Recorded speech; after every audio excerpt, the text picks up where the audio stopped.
Welcome back to my three-part series that I'm calling Mood Mastery After 40, where we take a real empowering look at what's messing with your mood and how to fix it.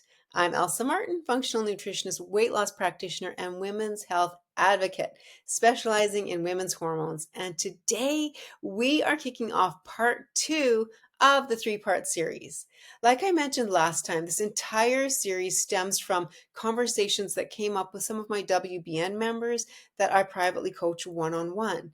They confided in me about their unstable mood and how irritable they feel sometimes.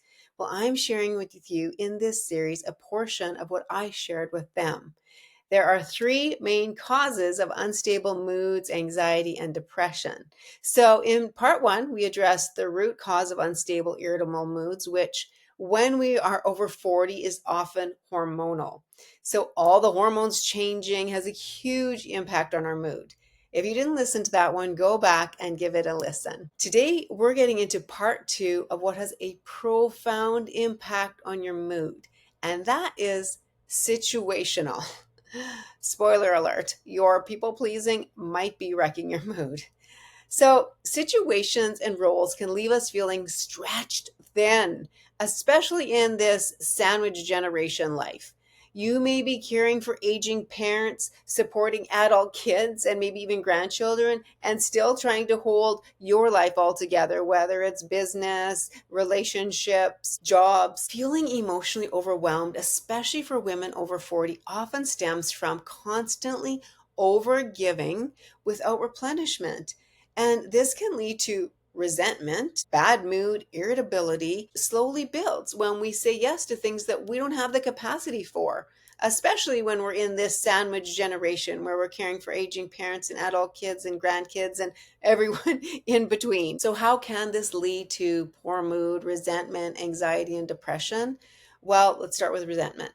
Resentment comes when your needs are always last, or at least you feel that way. And it creates a sense of being invisible or unappreciated. Anyone else ever feel like that? At one point in my life, I felt that way.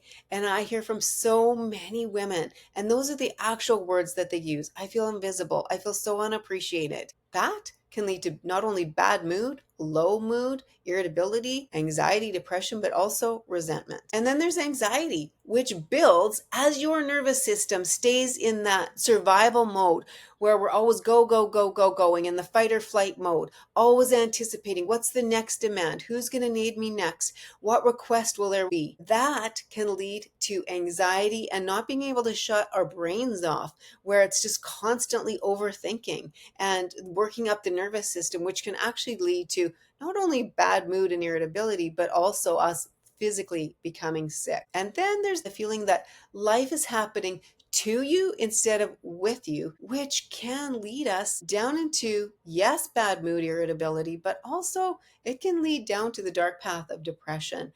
Definitely not the way that any one of us wants to go. So, in part one, I talked about three things that you can do for your hormones to get them balanced so that they aren't throwing your mood off and making you feel like crazy, irritable old bag. Well, today, let's touch on three practical steps to reclaim your mood if your unstable mood, irritability, anxiety, or depression are stemming from situations that you are in. So, number one is to set healthy boundaries. This takes practice, especially if you're a woman over 40 that's been striving to please people and be the doer and always being the one that everyone relies on, the one that feels that if you don't do it, no one will. Well, that's where healthy boundaries are absolutely essential. Because if we don't have healthy boundaries, we will become that miserable old lady that's resentful, but running around doing all the things. And some of us know people like that, and we don't want to be that way. If you're listening to this podcast, I know that is not how you want to live. You actually want to design a life you love. At the end here in a few minutes, I'm going to offer you help on setting healthy boundaries. But let's go to number two. Choose to keep your word to yourself. When you decide to do something that's going to help you get closer to your goals in life, whether that goal is lose 50 pounds or just laugh more, anything, keep your word to doing that. For example, if you decide you're going to join our 6 a.m. or 9 a.m. live Zoom workouts, then show up, do them, be a part of the community. By doing something that helps you feel better about you mentally and as well as physically, you are less likely to get into a bad mood or a low mood because you know you've done something already for yourself that day. You know the saying, put your own oxygen mask on first. We can't show up as our best version of ourselves if we are mad and resentful and in a bad mood because we've allowed ourselves to be in too many situations that we just don't want to be in. And then finally, number 3, keep it simple by practicing the pause. When asked to do yet another thing, just take a moment and pause before answering, deciding if this request actually fits into your life and your plans or not. And then kindly, simply accept or deny. It's really just that simple. A kind yes or not this time. Ladies, these steps may seem small, but they actually help to retrain your brain and boundaries to protect your energy and emotional health. You don't have to sacrifice yourself and your mood to be a loving person. That's why boundaries are not optional. They are essential. Learning to say no without guilt is one of the most mood lifting practices that you can develop. I remember coaching a woman I'm going to call Jennifer, who was the default caretaker for everyone. She felt depressed and resentful. And then once she learned how to say no, to delegate, and to put herself on her own calendar, her mood changed, and so did her entire life. So we don't have to be stuck in a bad mood. We don't have to be stuck feeling irritable, anxious, depressed, in a bad mood, even if it is situational. If you recognize yourself in any of this conversation today, as I mentioned earlier, I have something special for you. This has been years in the making, as almost every woman that talks with me eventually shares she finds it hard to set healthy boundaries, doesn't know how. And then when she does, she feels guilty or others don't respect them. And then the boundaries just end up going out the door and forgetting about it. And she's back to being in a bad mood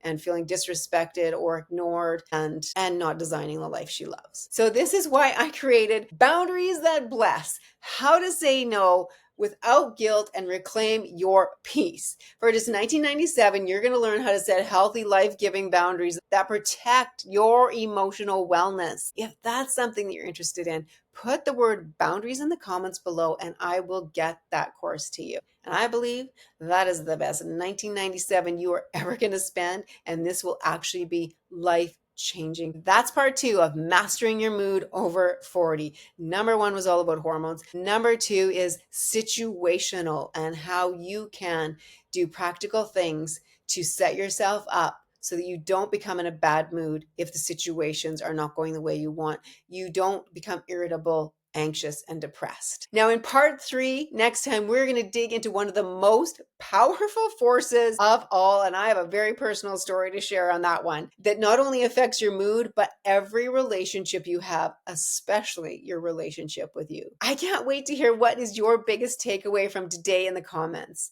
And don't forget, if you want to snag Boundaries That Bless: How to Say No Without Guilt and Reclaim Your Peace, put the word boundaries in the comments section of this podcast.